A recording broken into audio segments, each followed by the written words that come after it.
26 अक्टूबर 2024 दिन शनिवार और समय 2:15 सुबह इजराइल ने 100 से अधिक लड़ाकू विमानों को लेकर के 20 से अधिक सैन्य ठिकानों को ख़त्म किया और यह इन्होंने 3 चरणों में किया।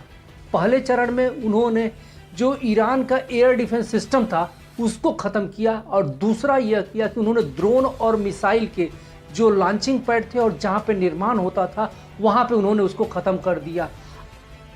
इजराइल ने ईरान के तेहरान पे, इल्म पे, सिराज पे, इस्फान पे, इन राज्यों पे जाके उन्होंने हमला किया और इस हमले में उन्होंने जो भी ड्रोन और मिसाइल के षड्यंत्र थे उनको उन्होंने नष्ट किया। आखिर उन्होंने ऐसा क्यों किया? आखिर ईरान के पीछे हमला करने का यह कारण क्या था? ईरान पे हमला करने का प्रमुख कारण यह था कि 1 अक्टूबर 2024 को ईरान ने 300 बैलिस्टिक मिसाइलों के साथ में इजराइल पे हमला किया था और इजराइल के आयरन ड्रोन ने इन सारे हमलों को उन्होंने नष्ट कर दिया था। इजराइल के आयरन ड्रोन ने जो यह मिसाइल हमला हुआ था उसमें 98% एक्यूरेसी के साथ में सारे मिसाइलों को मार गिराया था। इसके संबंध में इसकी स्थापना करने वाले आयरन ड्रोन के जो मिसाइल इंजीनियर है उज़ी रहमान जी का यह कहना है कि यह जो सिस्टम है यह बहुत ही सटीक सिस्टम है और मुझे खुशी है कि मैंने इसको बनाया हुआ है और इसकी जो एक्यूरेसी है वो बहुत ही सटीक है। वो मिसाइलों को नष्ट करने के लिए ये एकदम सटीक है। यह इजराइल सेना का आयरन ड्रोन जो है वह उसकी रीढ़ की हड्डी है और इसमें जो युद्ध हो रहा है उसकी सफलता का मेन राज आयरन ड्रोन ही है। सभी यही सोच रहे थे कि इजराइल 1 अक्टूबर 2024 के बाद तुरंत हमला करेगा, लेकिन वो तुरंत हमला नहीं करता है, वह 25 दिन के बाद करता है। और इस हमले को जो उन्होंने ऑपरेशन का नाम दिया है उसका नाम है डेज ऑफ रेपिटेशंस। इसका मतलब होता है पश्चाताप के दिन। आखिर यह ऑपरेशन करने का क्या कारण है? जबकि ईरान इजराइल से 1600 किलोमीटर दूर है फिर भी ये किया जा रहा है। इसके 3 प्रमुख कारण हैं। पहला कारण है परमाणु षड्यंत्र और दूसरा कारण है ईरान की विस्तारवादी नीति और तीसरा कारण है हमास, हिजबुल्लाह जैसे आतंकवादियों की हेल्प करना। ईरान कहता है कि वो जो परमाणु षड्यंत्र पर काम कर रहा है, परमाणु ऊर्जा पे जो काम कर रहा है वो केवल ऊर्जा के लिए ही काम कर रहा है, न कि परमाणु बम बनाने के लिए। लेकिन इजराइल के नेताओं को यह शक है ईरान जो यह परमाणु कार्यक्रम कर रहा है वह ऊर्जा के लिए नहीं, परमाणु बम बनाने के लिए कर रहा है। इसलिए इजराइल के नेताओं को इस पर शक है और यही एक कारण ये भी एक कारण है जो इजराइल ने ईरान पे हमला किया। और दूसरा कारण है इसकी विस्तारवादी नीति। यहाँ पे वह ईरान चाहता है कि वह अपने देश की सीमाओं को बढ़ाए, इसलिए वह इजराइल पे हमला करना चाहता है क्योंकि उस सेक्टर में वही सबसे बड़ा उसका दुश्मन है और वो पहली बात कि मुस्लिम नहीं है। इजराइल एक मुस्लिम देश न होने के कारण ईरान उस पर बार बार हमला करता है और हमला करने का जो उन्होंने तरीका ढूंढा हुआ है वह छद्म नीति का है।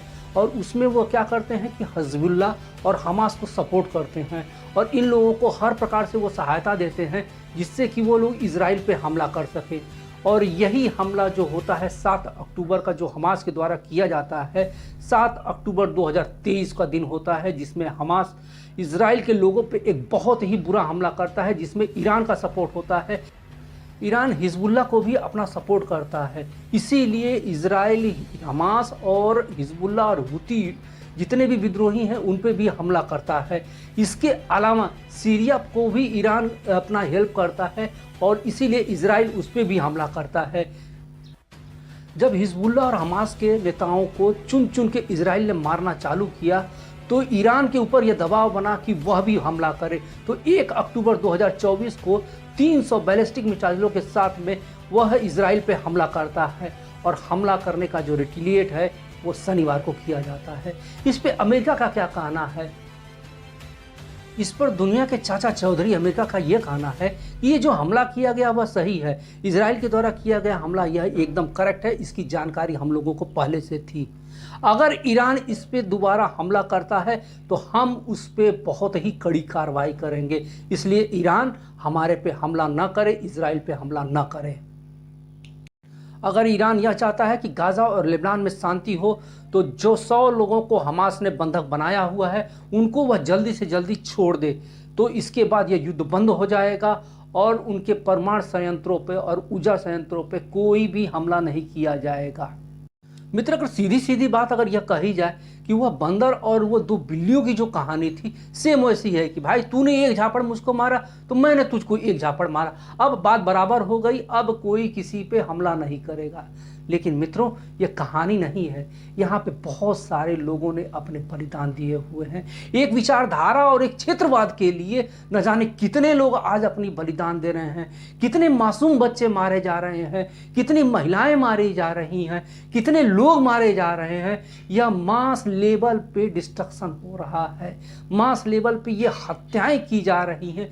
ये आए दिन वीडियो में हम लोग देखते हैं, हमारे पास बहुत सारे वीडियो ऐसे आते हैं जो कि बहुत ही डिस्टर्बिंग होते हैं, बहुत ही करुणामयी होते हैं। लेकिन मित्रों, यह युद्ध बंद होना चाहिए। अगर यह युद्ध बंद नहीं हुआ तो मानवता की हत्या होगी, और यह युद्ध बंद होना बहुत आवश्यक है, यह मानवता के लिए बहुत आवश्यक है। धन्यवाद।